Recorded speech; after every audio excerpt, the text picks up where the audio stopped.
الله فهو المهتدي ومن يضلل فلا هادي له وأشهد أن لا إله إلا الله وحده لا شريك له وأشهد أن سيدنا وحبيبنا وإمامنا وعظيمنا وقائدنا وزعيمنا ونبينا محمدا رسول الله بلغ الرسالة وأدى الأمانة ونصح الأمة وكشف الغمة وتركنا على محجة بيضاء ليلها كنهارها لا يزيغ عنها إلا هالك. فالصلاة والسلام عليك يا سيدي يا رسول الله، صلاة وسلاما دائمين متلازمين إلى يوم الدين.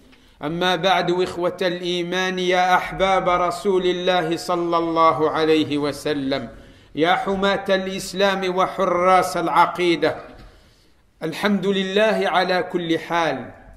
الحمد لله ملء السماوات وملء الأرض وما بينهما أحق ما قال العبد وكلنا لله عبد. اللهم لا مانع لما أعطيت ولا معطي لما منعت ولا ينفع ذا الجد منك الجد يا رب العالمين. الحمد لله الذي قسم بالموت رقاب الجبابرة وكسر بالموت ظهور الأكاسرة وقصر به أمال القياصرة الذين لم تزل قلوبهم عن ذكر الموت نافرة حتى جاءهم الوعد الحق فأرداهم في الحافرة ونقلهم من سعة القصور إلى ضيق القبور ومن أنس العشرة إلى وحشة الوحدة ومن الوضع الوثير إلى المصرع الوبيل. فانظر يا أيها المسلم، هل وجدوا من الموت حصنا وعزا واتخذوا من دونه حجابا وسترا؟ وانظر هل تحس منه من أحد أو تسمع لهم ركزا؟ فسبحان من انفرد بالقهر والاستيلاء واستأثر باستحقاق البقاء وجعل الموت مخلصا للأتقياء وموعدا في حقهم للقاء رب الأرض والسماء. أيها الأحبة، أيها الإخوة الأعزة، أيتها الأخوات المؤمنات، يقول رسول الله صلى الله عليه وسلم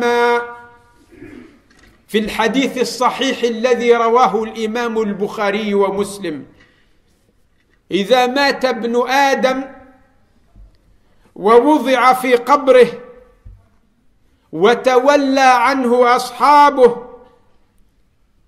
حتى إنه ليسمع قرع نعالهم إذا انصرفوا، أتاه ملكان عظيمان فيقعدانه ويسألانه فيقولان له: يا هذا من ربك؟ يا هذا من ربك؟ ترى كيف يكون جواب المؤمن في هذه الحالة عند هذا السؤال؟ أيها الإخوة، سنسأل جميعا عندما نوضع في القبر، نسأل هذا السؤال: من ربك؟ فإذا كنت تعرف الله حق المعرفة وليس معرفة خفيفة لا قيمة لها ولا حقيقة لها في عالم الإيمان، إذا كنت تعرف الله فإنك ستقول: ربي وربكما الله، أشهد أن لا إله إلا الله وحده لا شريك له. Chers frères, chères sœurs, le prophète sallallahu alayhi wa sallam nous informe que lorsque on est enterré et que les nôtres retournent chez eux, deux anges nous rendent visite dans la tombe et ils nous posent trois questions. La première sera: qui est ton Seigneur? Regardez bien.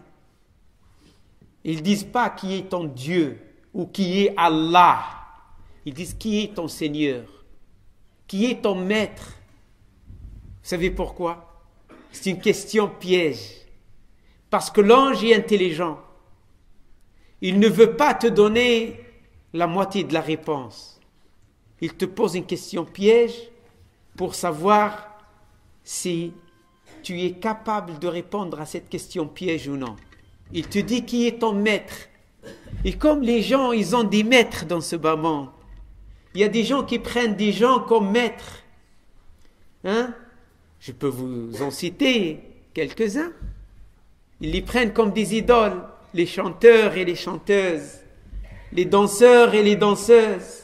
Vous avez vu dans l'opéra, quand il y a un chanteur là-bas, il y a 10 000 personnes devant lui qui sont tous en train de déambuler, de se secouer à gauche, à droite, et crier et pleurer. Ils ont vu leur Dieu. Wallahi alladhi la ilaha illahu. هؤلاء الناس لا يستطيعون أن يجيبوا الملك في القبر لأنه لم يحب غير هذا المغني أو هذه المغنية. Des gens comme ça ne sauront répondre à la question de l'ange parce qu'ils avaient le cœur plein d'amour, pas pour Allah, pour ces chanteurs ou ces chanteuses, ou ces danseurs ou ces danseuses. Le prophète nous dit l'homme sera ressuscité avec celui qu'il aura aimé dans ce bas monde. L'homme que tu aimes le plus, tu seras avec lui. La chose que tu aimes le plus, tu seras avec elle. Si tu as aimé Allah par-dessus tout, tu seras dans le paradis. Si tu as aimé le prophète par-dessus tout, tu seras avec lui dans le paradis. Mais si tu as aimé telle ou telle personne, tu seras avec telle ou telle personne. Donc, la question qui te dit qui est ton Seigneur, le prophète dit فَأَمَّا الْمُؤْمِنُ فَيَقُولُ رَبِّيَ اللَّهِ رَبِّيَ اللَّهِ كما قال أحدهم الله ربي لا أريد سواه هل في الوجود حقيقة إلا هو الشمس والبدر من أنوار حكمته والبر والبحر فيض من عطاياه الطير سبحه والوحش مجده والموج كبره والحوت ناجاه والنمل تحت الصخور الصم قدسه والنحل يهتف حمدا في خلاياه والناس يعصونه جهرا فيسترهم والعبد ينسى وربي ليس ينساه الله ربي لا أريد سواه. هكذا يقول المسلم يقول الله ربي لا أريد سواه. Mon Seigneur est Allah et je ne cherche aucunement une autre divinité en dehors de lui. يقول له, mon Seigneur est le tien et Allah, je témoigne qu'il n'y a de divinité hormis Allah. Et là l'ange, il fait le premier sourire, signe de satisfaction. Après il passe à la deuxième question. ثم يسأله السؤال الثاني وما دينك. C'est quoi ta religion? Tout le monde, attention, cette question elle est adressée à toutes les créatures. Musulmans ou non musulmans, ce n'est pas parce que tu es musulman et tu fais shahada dans ce bas monde que tu vas être épargné, tu vas être dispensé. Il n'y a pas de piston auprès d'Allah. Tout le monde doit passer au peigne fin pour voir ta sincérité. Parce qu'il se pourrait que tu dis la ilaha illallah Muhammad Rasulullah dans ce bas monde avec la langue et pas avec le cœur comme les munafiqines, comme les hypocrites. Et crois-moi, dans la tombe, c'est le cœur qui parle. Si ce n'est pas ton cœur qui l'a dit, eh bien, tu ne sauras prononcer la shahada parce que la shahada, elle est pure et un cœur impur ne peut pas prononcer la shahada. Autrement, Allah n'a pas besoin de nous interroger pour nous montrer que nous ne nous étions pas sincères dans ce moment quand on sera incapable de répondre. Pourtant, on disait la ilaha Muhammad Rasulullah. Parce qu'il y avait des gens au temps du prophète qui disaient la ilaha Muhammad Rasulullah, qui priaient avec lui, qui faisaient le hajj, et ils allaient même au jihad fi sabilillah. Et pourtant, ils sont morts en hypocrite parce qu'il disait ça avec la bouche, mais pas avec le cœur. Or, l'iman, la définition de la foi, c'est ma waqara fil qalbi wa saddaqahu al-amal. C'est ce qui est dans le cœur et approuvé par les actes. La deuxième question, wa ma dinuk, c'est quoi ta religion? Il y a des gens qui ne savent pas. Leur religion, c'est les chants et la danse. Il y a d'autres, chacun il va répondre selon sa réponse. Un chrétien il va dire ma religion c'est le christianisme. Un juif il dit c'est le judaïsme. Un musulman il dit dini al-islam. Il va lire le verset coranique inna ad-dina 'inda Allahi al-islam. Et il va lire l'autre verset وَمَنْ يَبْتَغِ غَيْرَ الْإِسْلَامِ دِينًا فَلَنْ يُقْبَلَ مِنْهُ وَهُوَ فِي الْآخِرَةِ مِنَ الْخَاسِرِينَ. Celui qui accepte une autre religion en dehors de l'islam sera rejeté. Il sera dans l'au-delà parmi les perdants. الآن السؤال الثالث سؤال القبر, l'interrogation de la tombe. La troisième question. Je vais vous résumer tout à l'heure et vous dire comment apprendre ça à vos enfants et vous-même. Parce que là, on n'a pas le droit à l'erreur. C'est facile, 3 questions, 3 réponses. Et tu es sauvé du châtiment de la tombe. La troisième question. Que dites-vous, que dis-tu à propos de cet homme qui vous est venu? Est-ce qu'on a un seul homme qui est venu? On a des milliers d'hommes qui sont venus dans ce moment. Chacun, il a un message. Si toi, tu es un vrai croyant, un vrai musulman, tu es très attaché à Muhammad sallallahu alayhi wa sallam, que son amour doit dépasser tout amour, sauf l'amour d'Allah. Tu dois aimer Allah et le prophète par-dessus tout.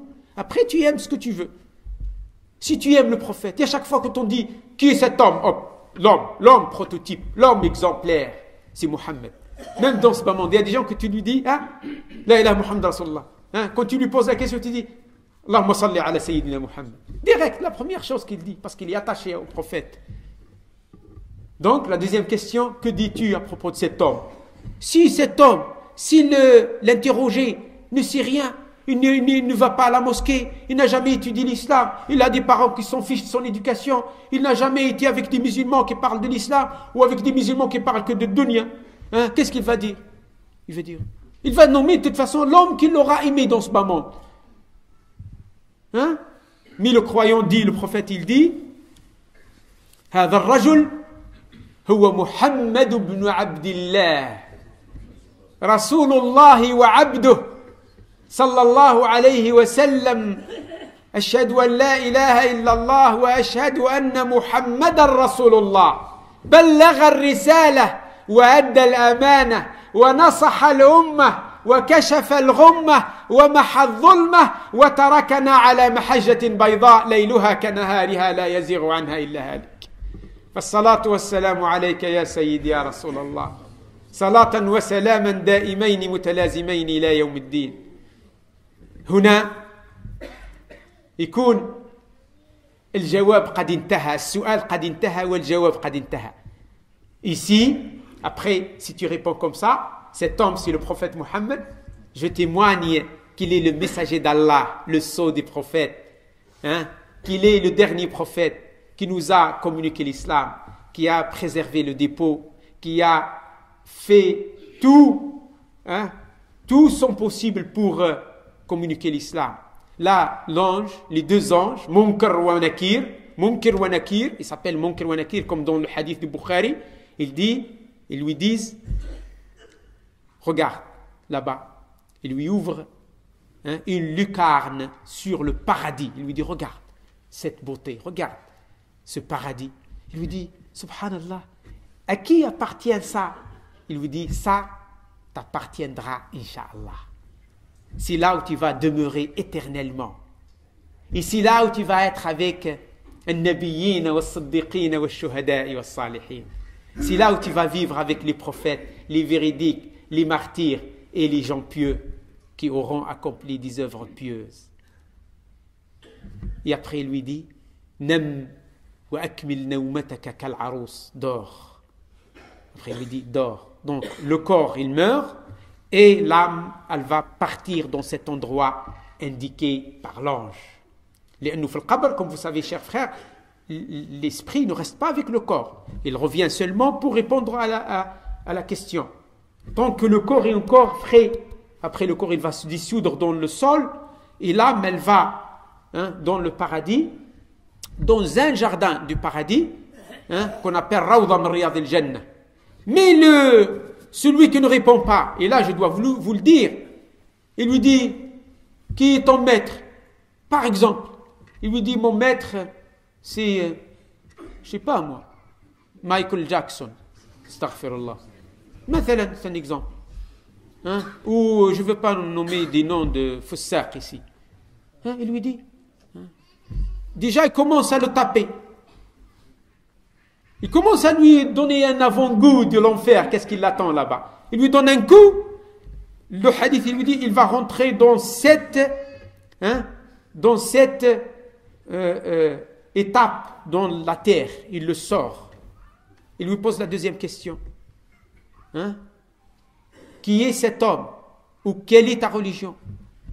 L'athée, l'homme athée, il va dire, je ne sais pas, il n'y a pas de religion. Moi, ma religion, c'est ce que les gens faisaient. Il a atteint un autre coup, pour lui donner un autre goût un peu plus amer. Et la troisième question, il lui dit, que dis-tu à propos de cet homme? Et comme il ne connaît que les hommes de cette dunya, il ne connaît même pas les prophètes, eh bien, il va pas savoir. Il dit qui? George Bush? François Hollande? Il connaît que ça, lui. Alors, il lui donne le troisième coup, et directement, il lui montre sa demeure en enfer. C'est dans le hadith, c'est dans le Bukhari. Et rawahu Ibn Hibban, أيضا. من طريق أنس. Hadith sahih, c'est pas dit n'importe quoi. Hadith, c'est pas un hadith da'if. Vous voyez, chers frères. Alors, rappelez-vous, chers frères, que le prophète, sallallahu alayhi wa sallam, Allah nous dit du prophète. Parce que ça, c'est le prophète qui nous a raconté ça. Allah Ta'ala dit de son prophète, sallallahu alayhi wa sallam, dans Surat Al-Najm, le verset 3 et 4, وَمَا يَنْطِقُ عَنِ الْهَوَىٰ إِنْ هُوَ إِلَّا وَحْيٌ يُوحَىٰ. Le prophète ne dit jamais des fausses informations, et tout ce qu'il informe, ce n'est que de la révélation. Même son hadith authentique, c'est de la révélation. C'est-à-dire Allah Ta'ala, il lui donne le sens dans son cœur et lui, il l'exprime. Donc, à la base, même la parole du prophète, c'est de la vérité. In huwa illa wahyun yuha. C'est pour cela que nous sommes obligés, nous musulmans, de croire en l'interrogatoire de la tombe et le châtiment de la tombe. Pourquoi? Parce qu'il y a des gens musulmans aujourd'hui qui disent oui, mais ça, c'est un hadith ahad, ça n'existe pas. Non, il n'y a pas de châtiment de la tombe. Pourquoi un châtiment dans la tombe et un châtiment dans l'enfer? Pourquoi tu vas montrer, toi, Allah Ta'ala, comment il doit agir? Allah, il fait ce qu'il veut. Allah Ta'ala nous a informés, c'est tout. Après nous, on n'a pas le droit. On n'a pas le droit de dire pourquoi ceci, pourquoi cela, comme font certains laïcards musulmans, entre parenthèses, qui se disent laïcs, musulmans, pour dire musulman, il a honte, il dit je suis un musulman, laïque. C'est paradoxal, pas possible. Un musulman ne peut pas être laïque. C'est quoi ça? Parce que la laïcité, c'est la négation de la religion, au niveau individuel. Même si au niveau social, c'est le respect, la neutralité vis-à-vis de la religion. Mais laïque, ça veut dire athée. Bien que dans le langage grec, laïkos, ça veut dire croyant. Mais ils l'ont transformé après, comme plein de sens linguistiques qui prennent un sens conventionnel. C'est vrai, regardez dans le dictionnaire. Le grec, le mot laïkos, ça veut dire croyant. Mais croyant chez les Grecs, c'est quoi? On aime une multiplicité de divinités. On dit Dieu qui se battait entre eux. Vous savez, chez la théorie théologique grecque, ils disent que les dieux sont des pervers. Ils font zina, ils volent, ils mentent, ils déclarent la guerre, ils tuent. C'est quoi? Parce qu'eux, ils sont des polythéistes, les Grecs, ils ne sont pas des monothéistes. Vous voyez? Donc, chers frères, rappelez-vous que la mort est notre issue à nous tous. Sha'ir yaqoul, al-qabru babun. وكل الناس داخله يا ليت علمي بعد الموت نضار الدار دار نعيم إن عملت لها بما يرضي الإله وإن أبيت فالنار هما محلان فما للمرء غيرهما فانظر لنفسك أي الدار تختار. القبر باب وكل الناس داخله. La tombe est une porte que tout le monde doit passer dedans, au paradis. Bab, tu meurs et après tu vas soit au paradis soit en enfer, tu ne vas pas rester dans la tombe. Voilà, chers frères, donc, ce que nous devons faire. Et alhamdoulilah, j'ai envoyé la khutbah aujourd'hui, vous pouvez la demander. 3 choses. Apprenez ça à vos enfants, c'est obligatoire. C'est même plus important que de leur apprendre le Coran. Apprenez à vos enfants 3 choses. Quand on te pose la question, qui est ton Dieu, tu dis Rabbi Allahu la ilaha illallah. Quand on te pose qui est ton messager, tu dis Nabi Muhammadur Rasulullah sallallahu alayhi wa sallam. Quand on te dit c'est quoi ta religion, tu dis Dini al-Islam, inna ad-dina inda Allah al-Islam. Vous répétez après moi Amantu billahi rabba. Amantu billahi rabba. Amantu billahi rabba. وبمحمد نبيا وبمحمد نبيا وبمحمد نبيا وبالإسلام دينا وبالإسلام دينا وبالإسلام دينا. Je répète les 3 questions, les 3 réponses, et vous allez les répéter d'un coup après moi. Amantu billahi rabban wa bi Muhammadin nabiyya wa bil islami dina. Yalla.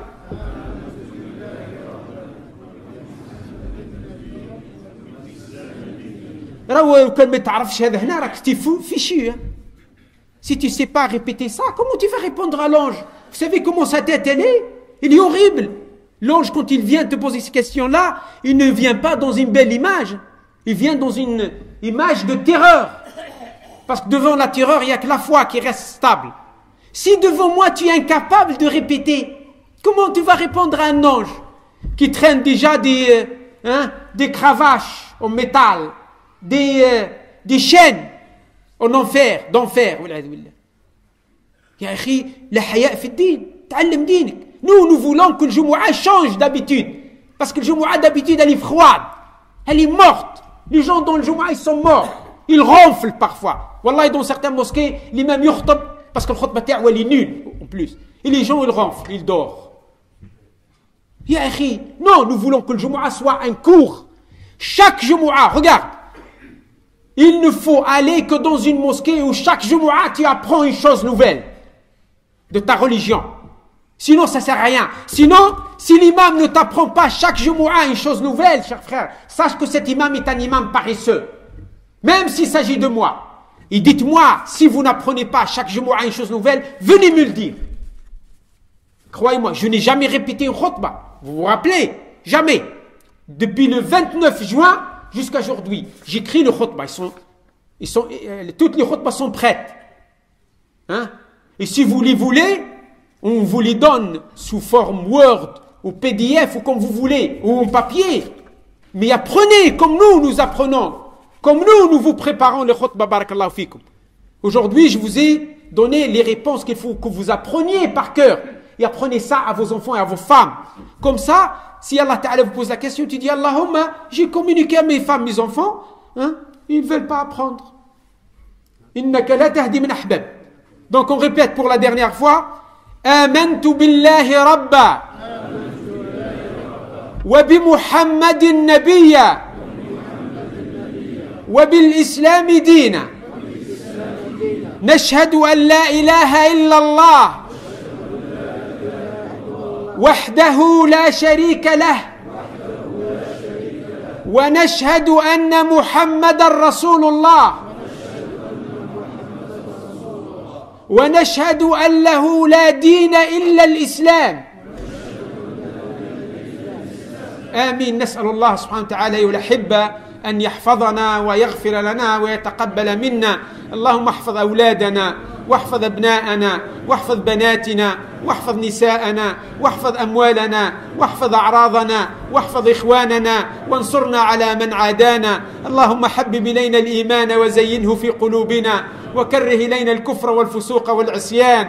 اللهم لا تجعل الدنيا أكبر همنا ولا مبلغ علمنا ولا تسلط علينا بذنوبنا من لا يخافك ولا يرحمنا. أقول قولي هذا وأستغفر الله العلي العظيم لي ولكم فاستغفروه.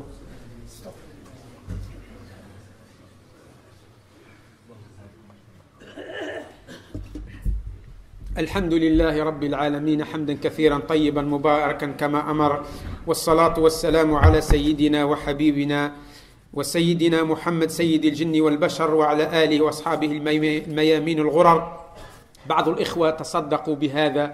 أم الوليد وهذه الأخت مريضة في المستشفى، نسأل الله لهم الشفاء. اللهم اشف مرضانا ومرضى المسلمين، اللهم ارحم موتانا وموتى المسلمين، اللهم اشف مرضانا ومرضى المسلمين. اللهم يا رب العالمين إنك علمتنا أن نقول إذا مرضنا وإذا مرضت فهو يشفيني. اللهم اشفنا من أمراضنا واشفنا من ذنوبنا. اللهم ابعد الهم عن المهمومين ونحي الحزن عن المحزونين ورد إلى أهلهم الغائبين. اللهم اغفر لنا ذنوبنا كلها دقها وجلها أولها وآخرها علانيتها وسرها يا رب العالمين. اللهم لا تجعل الدنيا أكبر همنا ولا مبلغ علمنا ولا تسلط علينا بذنوبنا.